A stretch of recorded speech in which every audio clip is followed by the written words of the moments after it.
Boa noite, amada igreja. Sejam todos bem-vindos à casa de Deus, né?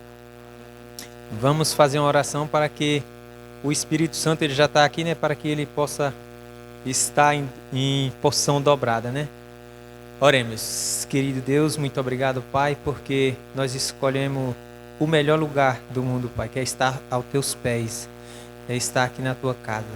Fica, Pai, com cada família, com cada lar aqui representado, que nós não saímos daqui, ó Pai, o mesmo, saímos daqui cheio do teu amor, cheio de compromisso de estar ao teu lado, aos teus pés. Venha, Pai, ficar com essa igreja, com cada pedido que foi feito, ó Pai, com cada família que está clamando para que os seus amigos, seus parentes venham, ó Pai, a teus pés, que nós possamos estar junto em família, honrando e glorificando o teu santo nome, Pai.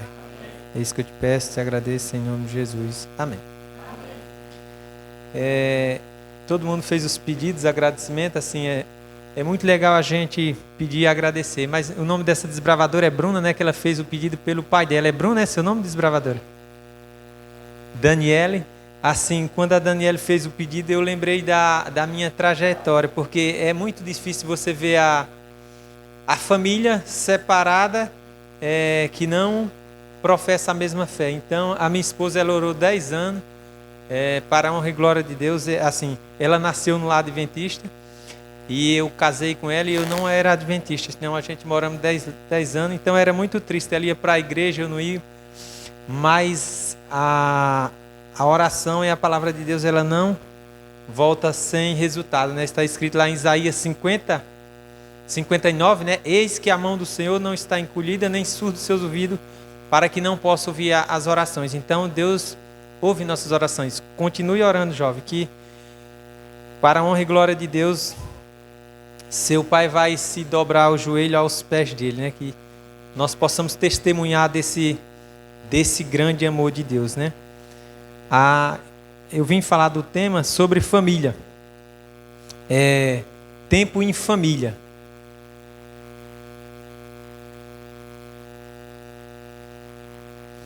Eu gostaria de ler um verso que está lá em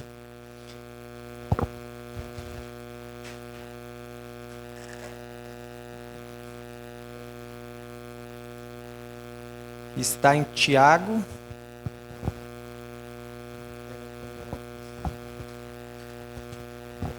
Está em Tiago 4, 13.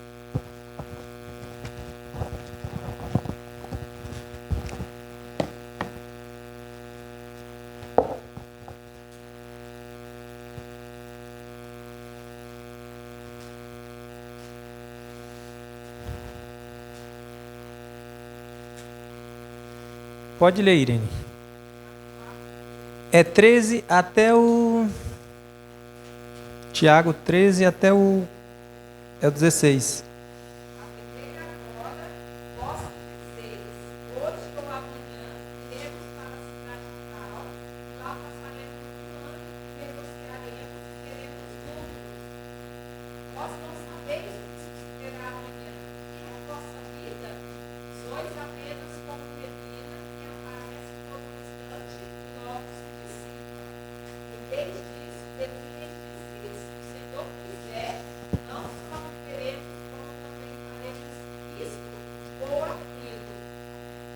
Amém. Então, muitas vezes nós fazemos planos, projetos, né? Mas a nossa vida, ela é como uma neblina. A nossa igreja lá está em luto, né? E assim, eu estava vendo o irmão Donizete, ele tinha vários planos, vários projetos, fazendo mudas para plantar na chácara, né? Então, muitas vezes nós fazemos planos aqui terreno, mas Deus tem outros propósitos para a gente. Então, a nossa vida é como uma neblina, então nós temos que dedicar o nosso tempo, o nosso tesouro, o nosso talento, o tempo em família, com mais cautela, né? Nós temos que saber administrar o nosso tempo, né? Eu vou falar uma mensagem aqui, uma frase sobre o tempo. O tempo é invisível, é inadiável, é intocável, é insubstituível, não é possível deixar de utilizá-lo, tampouco criar mais tempo ou reciclá-lo. Continue ele simplesmente transcorrendo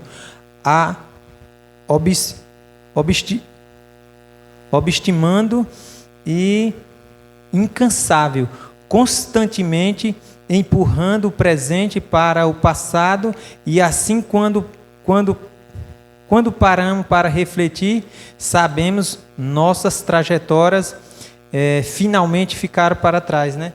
Muitas vezes a gente não pode reciclar o tempo, não pode alterar o tempo, ele já tem o seu tempo determinado, né? Então nós temos que saber administrar. Quando a gente começou ali na igreja do Eldorado, eu lembro que o Marlon era pequenininho, então a gente tem que aproveitar o tempo em família. Muitas vezes a gente está brincando com o nosso filho, assim, nós temos que aproveitar aquela fase, né?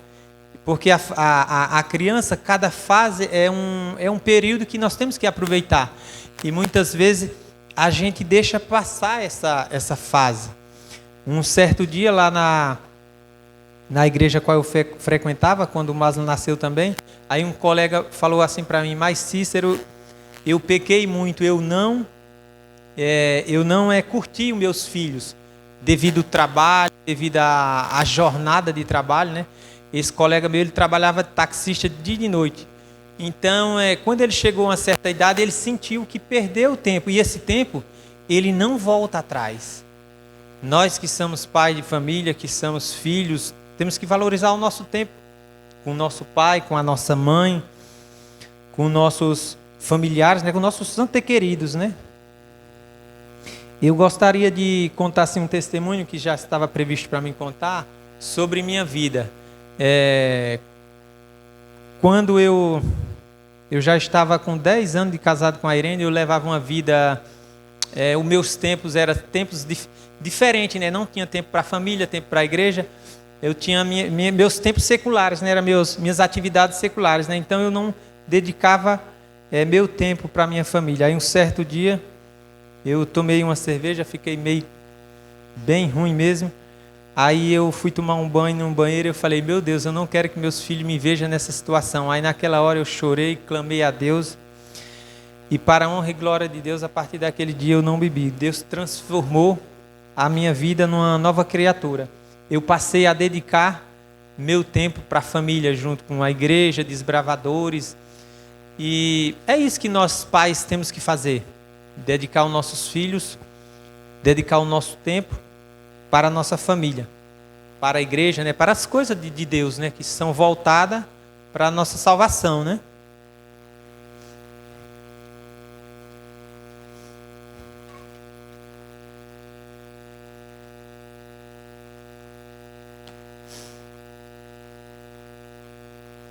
E a gente servir a Deus é a melhor maneira da gente controlar o nosso tempo, é a melhor maneira da gente reciclar o nosso tempo, servir a Deus, servir a família, estar, como eu falei, né, estar presente na casa de Deus, nas proclamações.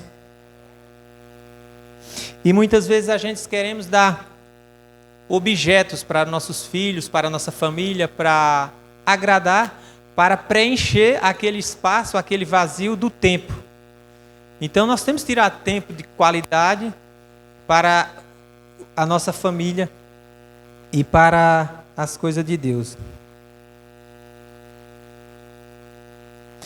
E a gente dedicar o nosso tempo para nossos filhos não é assim, por exemplo, mimar os nossos filhos.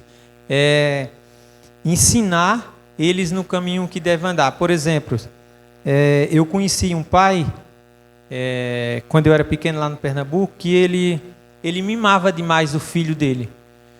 Esse filho foi um que deu mais trabalho na sua trajetória. Então nós temos que ensinar e preparar nossos filhos para a vida.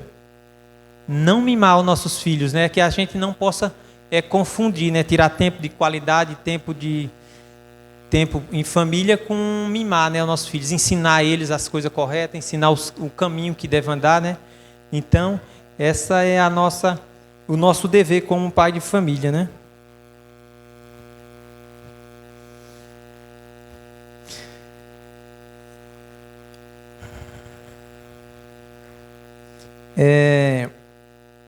Eu gostaria de contar uma experiência também.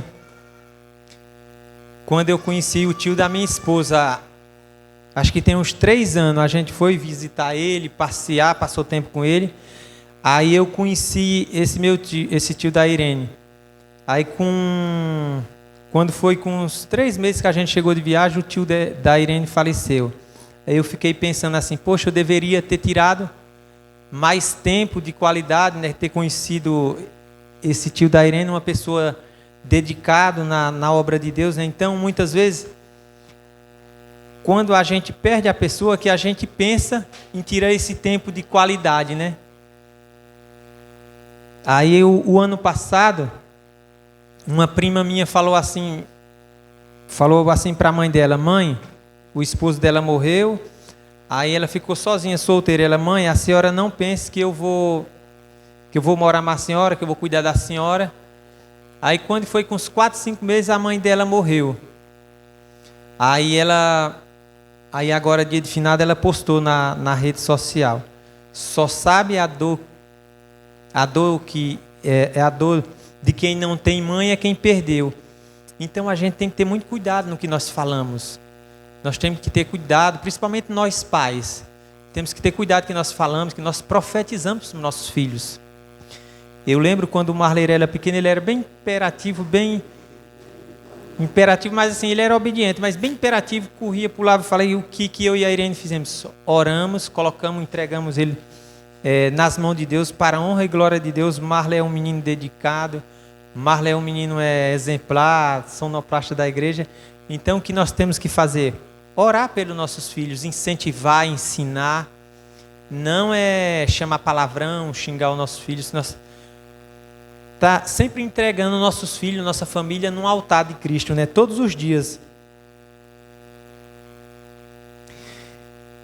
Eu gostaria de ler também aqui em Efésios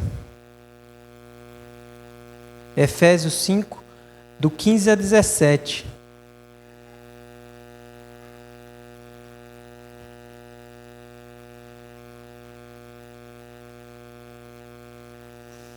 Efésios 5.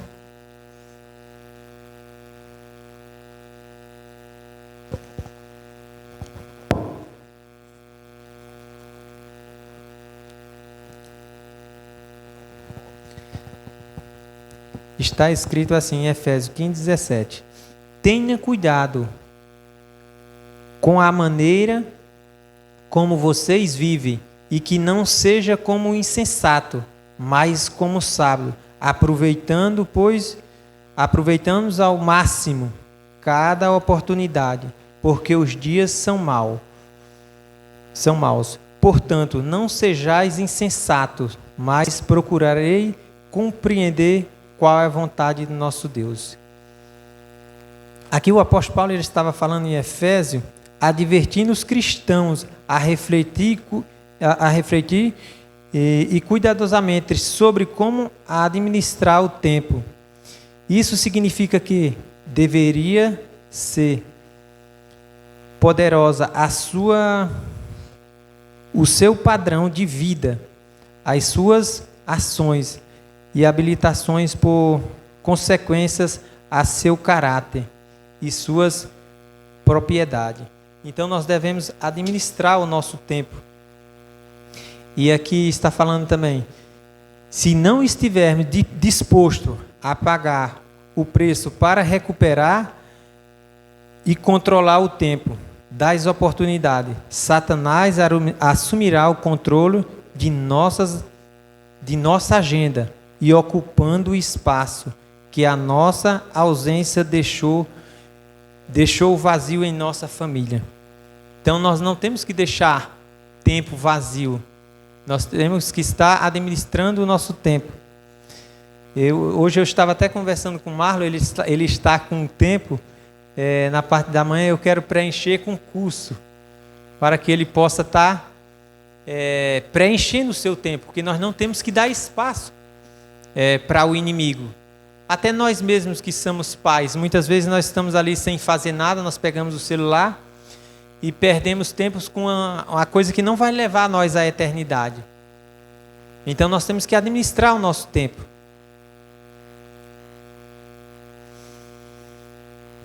E o apóstolo Paulo não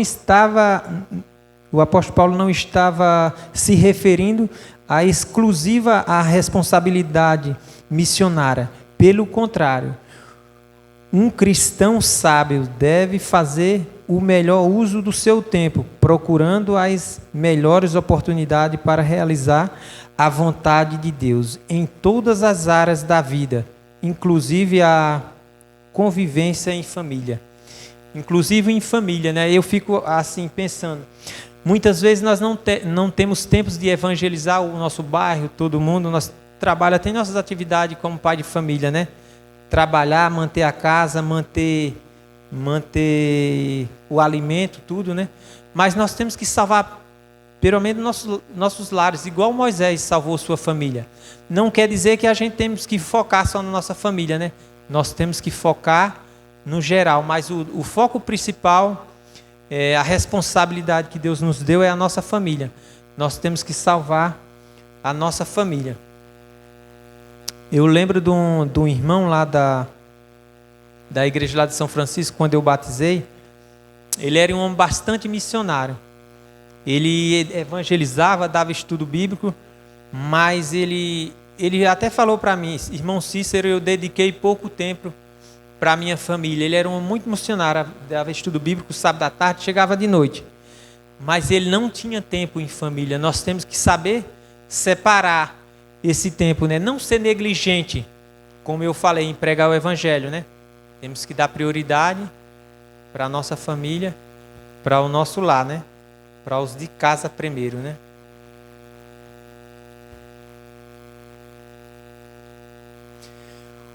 Um cristão, basicamente, deve fazer o melhor uso do seu tempo, procurando as melhores oportunidades para realizar a vontade de Deus em todas as áreas da vida, inclusive a convivência em família.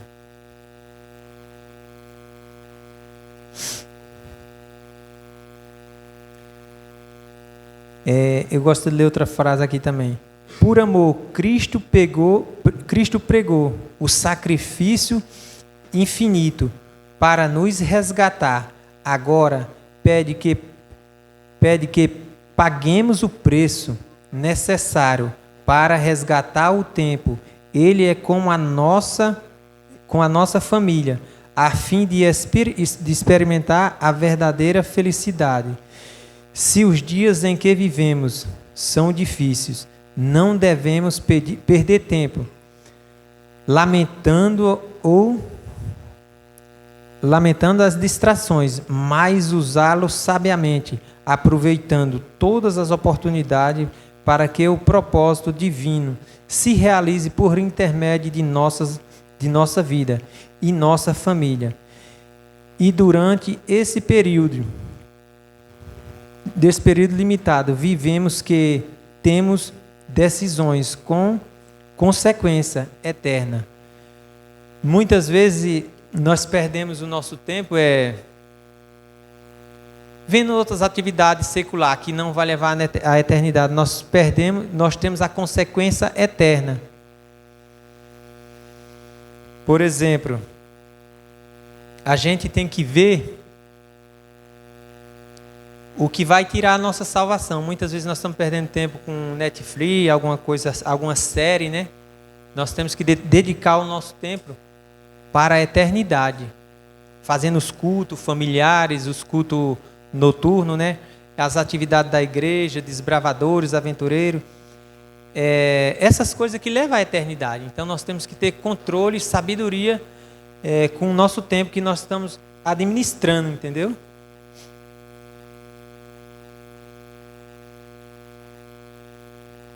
Eu gostaria de ler aqui um verso também que está em Apocalipse 12, 12.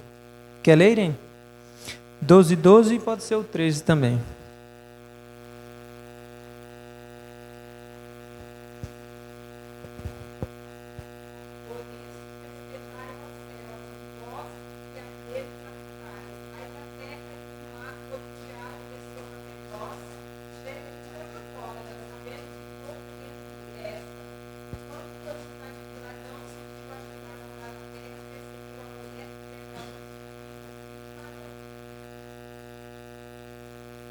Então, irmão, nós sabemos que pouco tempo resta, né? Então, e o inimigo, ele está irado. Ele está irado porque ele sabe que pouco tempo lhe resta. Então, nós temos que saber administrar o nosso tempo em família, o nosso tempo na igreja, né? E nós possamos realmente fazer a vontade de Deus, dedicando nosso tempo, nosso tesouro, nosso talento, nos preparando nossa família para a eternidade. Essa é a mensagem que Deus venha estar conosco, né? Capacitando nós, Pai, dando sabedoria para ensinar nossas crianças num caminho que deve andar, né? Esse é o meu pedido, minha oração. Vamos fazer cantar mais um hino, Casa de Bênção? Aí eu encerro com a oração. A nossa casa possa ser uma casa de bênção, né? Eu estava refletindo aqui, certo dia eu visitando uma família adventista, aí ela falou: irmão Cícero, os meus filhos estão tudo formados, um é médico, o outro é formado em outra área, mas assim, muitas vezes o meu esposo faz aniversário, está doente e ele não vem visitar os pais, né? Então isso é muito triste. Eu sempre falei para os meus filhos, o William e a Angélica, o William tem 26, a Angélica tem 24, eles foram para a Argentina fazer medicina. Aí eu sempre falei para ele, não adianta o homem ganhar o mundo inteiro e perder a vida eterna. Muitas vezes nós se esforçamos, dedicamos, dando o nosso melhor para o nosso filho, mas nós temos que ensinar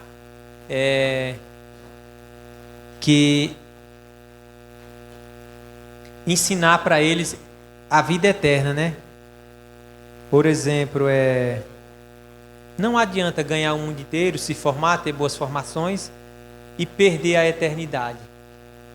Então nós temos que focar no geral, né? Se formar, estudar, capacitar nossos filhos, mas o nosso foco principal é a vida eterna, porque nós sabemos que nós não vamos passar muito tempo aqui, nós estamos de passagem. Aí eu fico refletindo nessa mãe, ela, poxa, se esforçou, formou seus filhos, faculdade, é formado, e o filho não dedica tempo para estar com a mãe, para estar passando um aniversário, visitando o pai no sítio. Assim, é muito triste, né?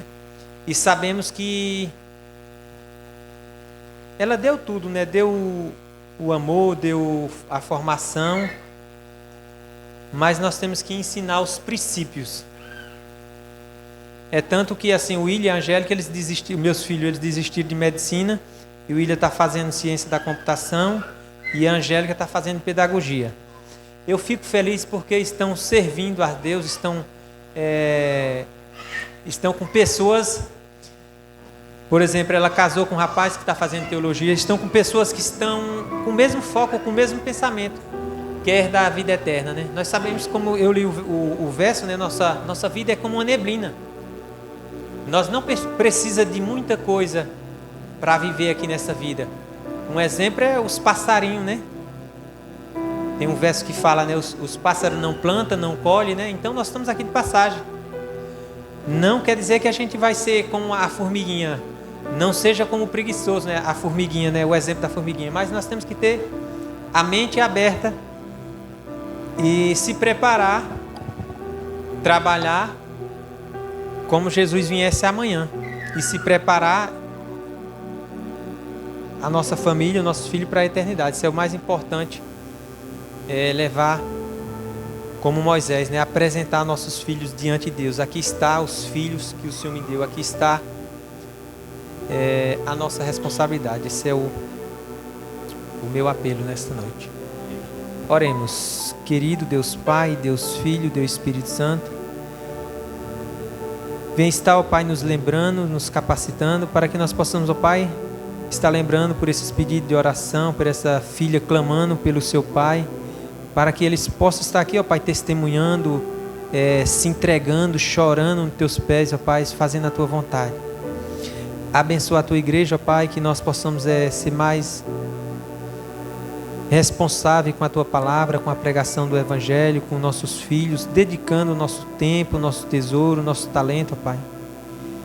Tem misericórdia de nós, ó Pai, porque muitas vezes nós pensamos no financeiro, pensamos no hoje, pensamos nas nossas preocupações diárias e muitas vezes não dedicamos tempo suficiente para a Tua obra, ó Pai, principalmente para o nosso lar, para a nossa família. É isso que eu te peço, te agradeço em nome do Teu amado Filho Jesus Cristo, que morreu por nós. Amém.